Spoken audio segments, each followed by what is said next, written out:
말씀 보시겠습니다.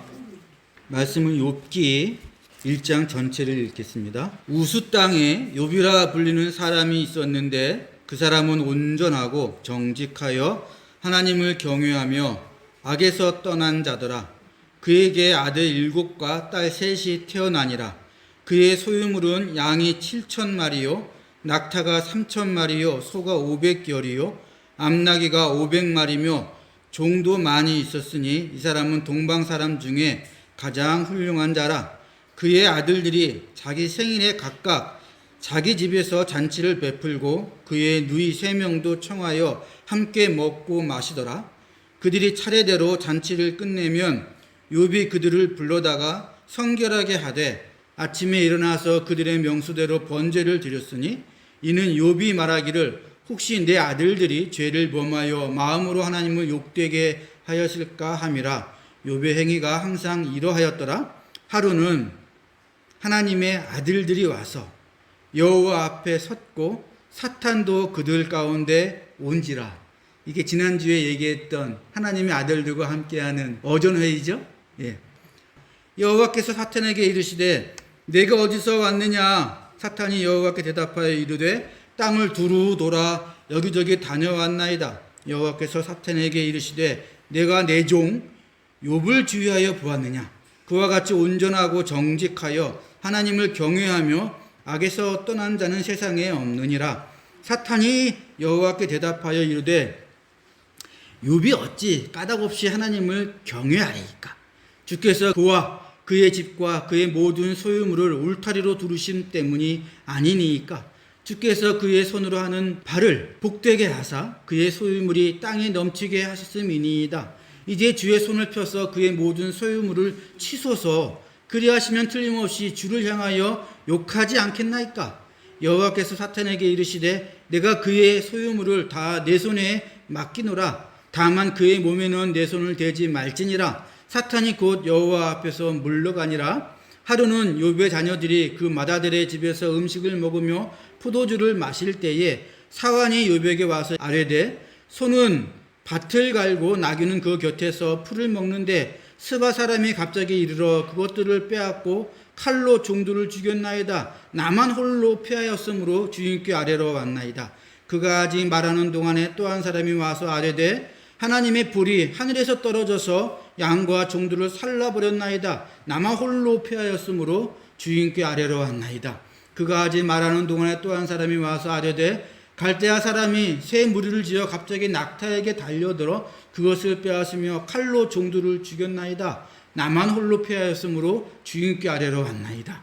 그가 아직 말하는 동안에 또 한 사람이 와서 아뢰되 주인의 자녀들이 그들의 맏아들의 집에서 음식을 먹으며 포도주를 마시는데 거친 들에서 큰 바람이 와서 집 내 모퉁이를 치매 그 청년들 위에 무너짐으로 그들이 죽었나이다. 나만 홀로 피하였으므로 주인께 아뢰러 왔나이다 한지라. 욥이 일어나 겉옷을 찢고 머리털을 밀고 땅에 엎드려 예배하며 이르되 내가 모태에서 알몸으로 나왔사온즉 또한 알몸이 그리로 돌아가올지라. 주시니도 여호와시오 거두시니도 여호와시오니 여호와의 이름이 찬송을 받으실지니다 하고 이 모든 일에 욥이 범죄하지 아니하고 하나님을 향하여 원망하지 아니하니라. 아멘. 구약 성경에서 잠언, 전도서, 욥기 이 3권은 지혜서라고 합니다. 그러니까 이 3권을 읽으면 사람이 지혜를 얻어서 이 세상을 잘 살아갈 수 있다. 그런 책이에요. 그런데 막상 잠언하고 전도서를 읽으면 그 내용이 서로 반대가 되는 내용이 많습니다. 그리고 오늘 우리가 읽은 본문 욥기도 그 지혜서 중에 한 권인데 오늘 읽은 내용이 우리가 이 땅을 살아갈 때 무슨 지혜를 준다는 건지 잘 이해가 안 될 수 있어요. 그래서 성경을 연구하는 사람들은 이 잠언, 전도서, 욥기는 마치 카페에서 세 사람이 앉아서 지혜에 대해서 토론하는 것처럼 생각합니다. 그래서 서로 자기가 옳다고 주장하는 거죠. 그래서 우리는 이 세 사람이 서로 내가 지혜롭다, 내가 인생을 살아오면서 이 지혜를 깨달았다 이렇게 얘기할 때 한 걸음 떨어져서 보는 겁니다. 무슨 말들이 나오는지. 그렇게 해야 이 세 권을 이해할 수 있습니다. 예를 들면 이런 거예요. 여호와를 경외하면 장수하느니라. 그러나 악인의 수명은 짧아지느니라. 이게 잠언에 나온 말인데, 악인은 일찍 죽고 의인은 장수한다 이 말이잖아요. 그렇죠? 근데 이 말을 듣고 전도서가 뭐라고 얘기하냐면 이렇게 얘기합니다. 내 허무한 나를 사는 동안 내가 이 모든 일을 살펴보았더니 자기의 의로움에도 불구하고 멸망하는 의인이 있고 자기의 악행에도 불구하고 장수하는 악인이 있으니. 전도서는 내가 지금까지 살면서 봤더니 착한 사람이 먼저 죽을 때도 있고 악당이 더 오래 살기도 하더라, 이렇게 말하는 거 아닙니까? 죽고 사는 게 내 마음대로 되냐 어디. 그러니 매사에 안달복달하면서 살지 않는 게 그게 지혜다, 이렇게 얘기하는 겁니다. 그리고 하나님이 어떻게 하시는지 잠잠히 보는 게 그게 지혜다. 그런데 잠언은 아니라는 거예요. 하나님을 경외하면 오래 산다는 겁니다. 하나 더 볼까요? 이건 잠언이 하는 말이에요. 손을 게으르게 놀리는 자는 가난하게 되고 손이 부지런한 자는 부하게 되느니라. 네가 부자가 되고 싶어? 그럼 부지런하게 열심히 살아, 이 말 하는 거잖아요. 근데 전도서는 이렇게 얘기합니다.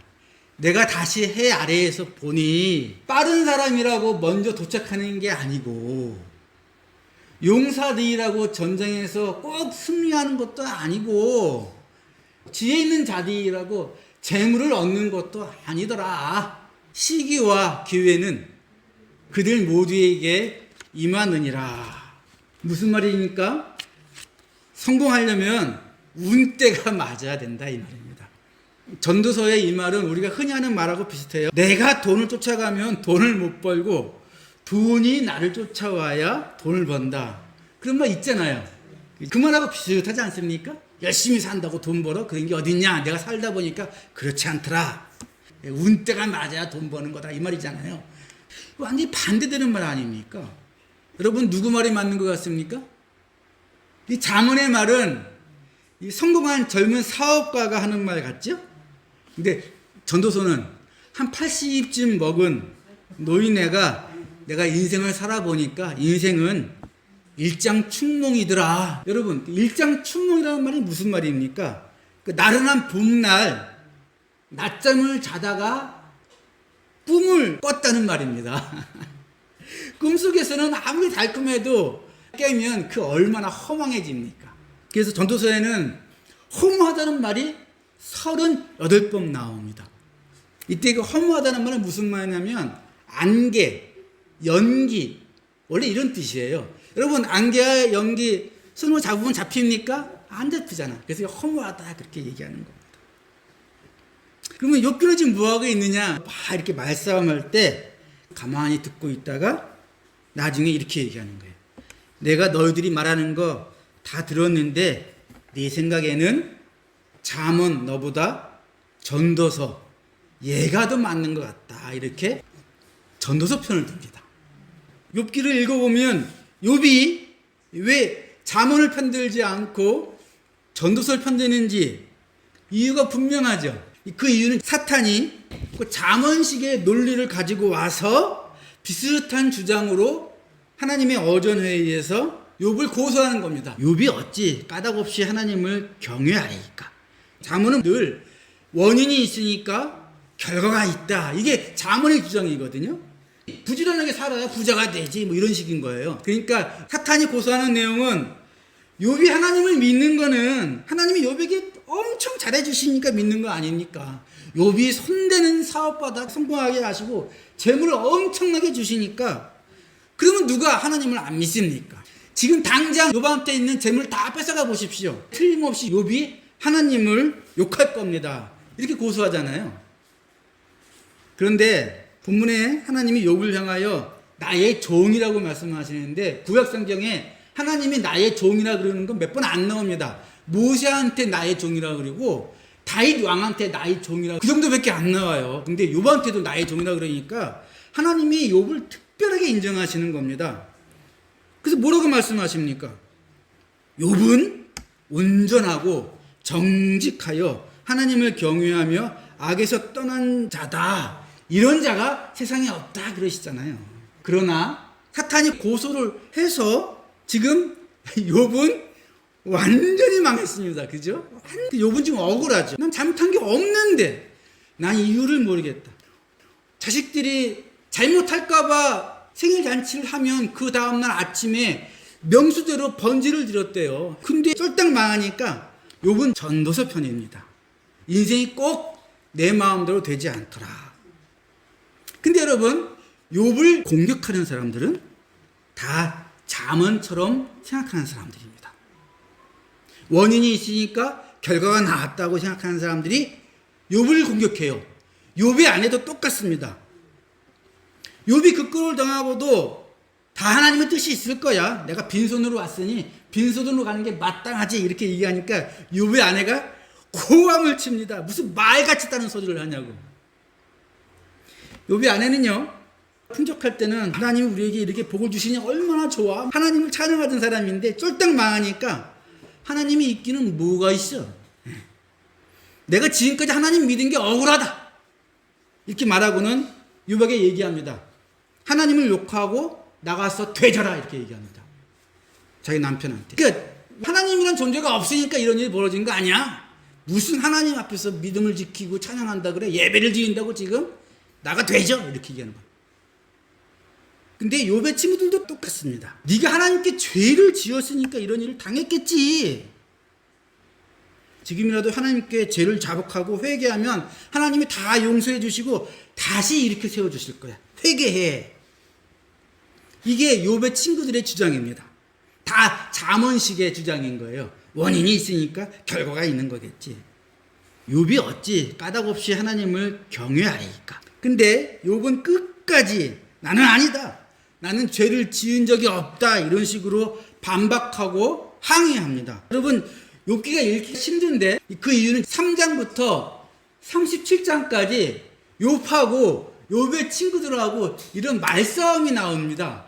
그게 그 말 갖고 그래갖고 욥기가 읽기 힘들어요. 근데 욥이 전도서를 편들고 있지만 완전히 다른 게 있어요. 전도서는 매사에 모든 게 하나님의 뜻이겠거니 하고 조용히 있어. 하나님은 하늘에 계시고 너는 땅에 있음이라. 그런즉 마땅히 말을 적게 할 것이니라. 이런 식으로 얘기합니다. 함부로 입을 열어서 하나님을 향하여 말을 많이 하지 말라는 거예요. 그거를 우매한 사람들의 소리다. 이런 식으로 전도서는 얘기합니다. 근데 욥은 아닙니다. 욥은 1장과 2장까지만 참아요. 근데 3장부터 하나님을 향하여 고래고래 소리를 지릅니다. 3장으로 넘어가자마자 내가 왜 태어나서 이 꼴을 보냐. 내가 태어나는 그 순간 어머니 모태에서 죽었으면 좋았을 텐데. 이런 식으로 막 하소연을 합니다. 그러니까 1장과 2장만 간신히 참고 3장부터 쭉 원망하고 한탄하고 하나님께 따지고 그럽니다. 보세요. 뭐라 그러는지.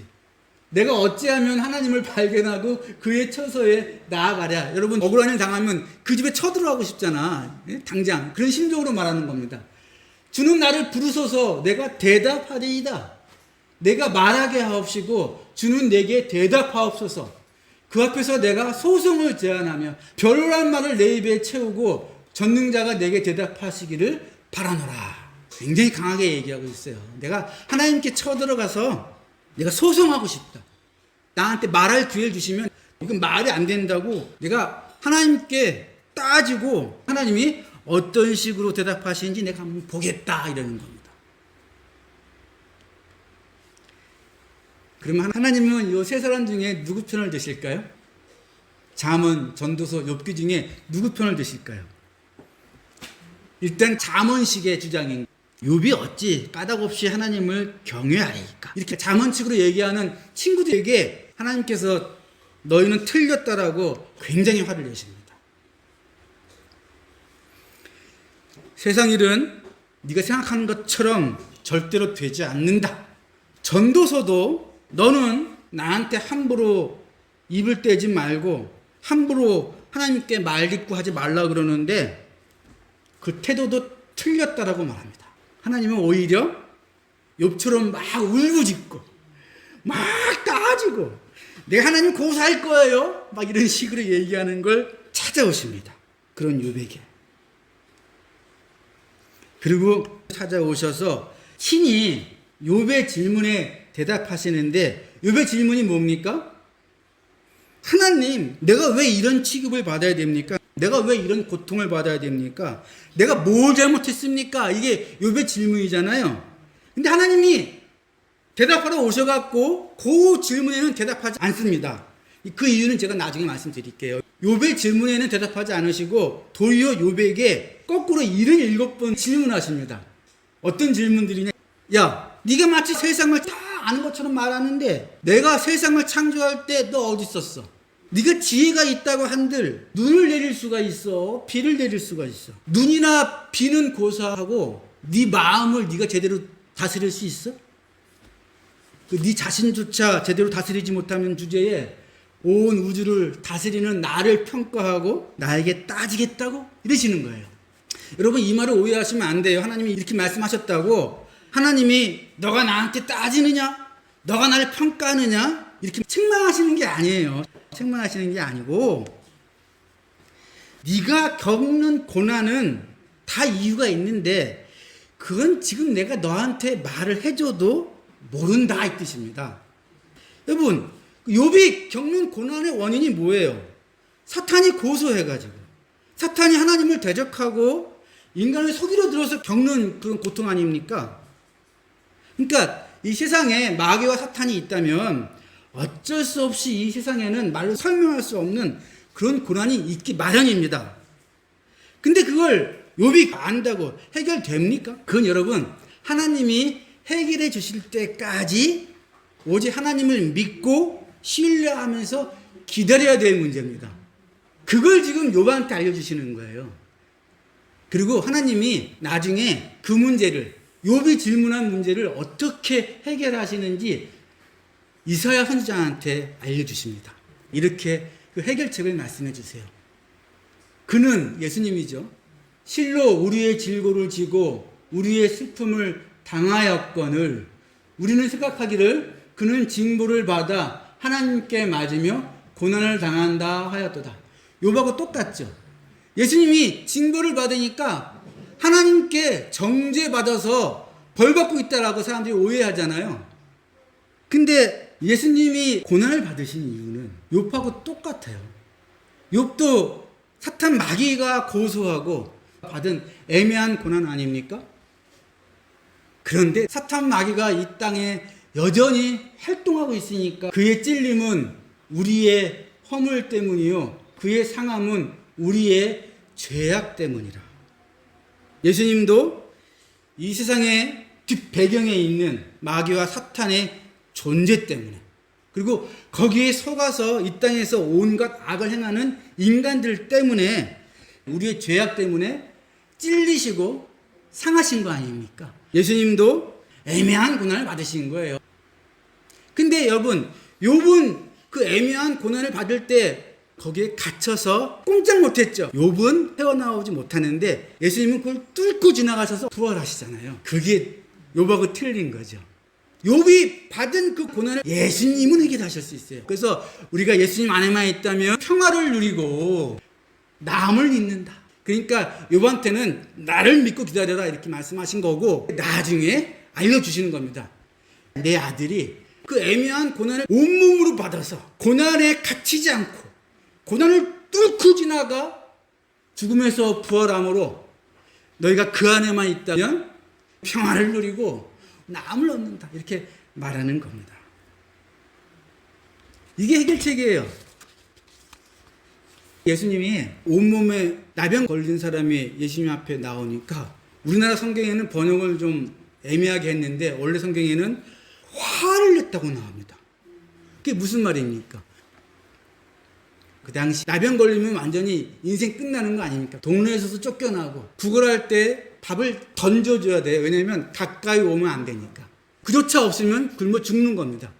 근데 그 지경에서 예수님 앞에 나와서 무릎 꿇고 구해주십시오 할 때 예수님이 화가 나신 거예요. 누구한테? 그 사람한테? 아니죠. 그 뒤에 있는 마귀, 그 애매한 고난을 주는 그 사탄, 거기에 화가 나신 겁니다. 그리고 예수님이 그걸 해결하시죠. 나병을 고치시고. 그러니까 귀신들이 쫓겨나가는 거 아닙니까? 근데 여러분, 욥하고 예수님하고 한 가지 같은 것도 있습니다. 고난을 받으면 가만히 있지 않았다는 겁니다. 하나님께 따지고 하나님께 하소연하는 것은 욥이나 예수님이나 똑같습니다. 예수님도 십자가의 고난 앞에서 어떻게 하십니까? 기도하시는데 땀이 피처럼 방울방울 떨어지도록 기도하셨대요. 그리고 예수님이 마지막 날 하나님 하실 수만 있다면 이 잔을 내게서 옮겨 주시옵소서. 예수님도 십자가를 지고 싶지 않은 거야. 너무 고통스러운 죽음이니까. 그리고 십자가에 돌아가실 때 맨 마지막 말씀이 엘리 엘리 나마 사박다니, 나의 하나님 어찌 나를 버리셨나이까. 여러분, 예수님이 맨 마지막 말씀이 하나님께 따지고 하소연하는 거예요. 어찌 나를 버리십니까? 이건 원래 시편 22편에 나온 다윗의 기도를 예수님이 똑같이 하고 있는 겁니다. 근데 하나님이 이런 기도를 기뻐하신다고요. 그래서 욥을 하나님이 찾아가시고 얘기해 주시고 나중에 그 모든 걸 회복시키시잖아요. 그죠? 여러분, 예수님이 낙이 타고 예루살렘에 들어올 때 사람들이 호산나 호산나 주의 이름으로 오시는 이스라엘 왕이여 이렇게 하지 않습니까? 이때 호산나를 어떻게 알고 있습니까? 그냥 찬양 부를 때 호산나 호산나 그렇게 하는 건 줄 알고 계시죠? 그런데 그 뜻이 아니에요. 원래 호산나라는 뜻이 내가 지금 요청하니까 반드시 나를 구원해 주시옵소서 이런 뜻입니다. 아주 강한 뜻이에요. 내가 보니까 하나님께서는 나를 구원하실 힘도 있고 능력도 있는 게 분명하지 않습니까? 그러니 내가 지금 요청하니까 반드시 나를 구원해 주세요 라는 말이 호산나라는 뜻이에요. 그러니까 예수님께서 예루살렘 성으로 들어오실 때 사람들이 왜 호산나 호산나 부르냐면 당신이 하나님의 아들이라며, 당신이 이스라엘의 왕이라며, 그러면 능력이 있을 테니까 나를 구원하라. 그래서 호산나를 부르는 건 거의 반강제적으로 협박 비슷하게 하는 겁니다. 여러분, 시편의 3분의 1이 하나님 앞에 울부짖으며 따지듯이 그런 기도예요. 그러면 여러분, 지혜가 뭐예요? 어떻게 하는 게 지혜입니까? 이 땅을 살면서 마귀가 주는, 이 세상이 주는 애매한 고난을 받을 때에 마귀의 권세를 이기신 예수님의 이름으로 하나님을 믿고 신뢰하면서 울부짖으며 하나님께 기도하는 게 그게 지혜라는 겁니다. 지혜. 그래 기도하시면 하나님은 언제든지 그 기도를 들으시고 욥에게 찾아오신 것과 동일하게 우리에게도 찾아오셔서 예수님의 이름으로 기도하는 우리의 기도를 응답하시고 해결해 주십니다. 애매한, 이해하지 못하는 그런 고난 가운데 있다면 하나님을 신뢰하면서 지금 가지고 있는 그 상황 그대로 하나님께 들어 올려서 기도해라. 이게 지혜입니다.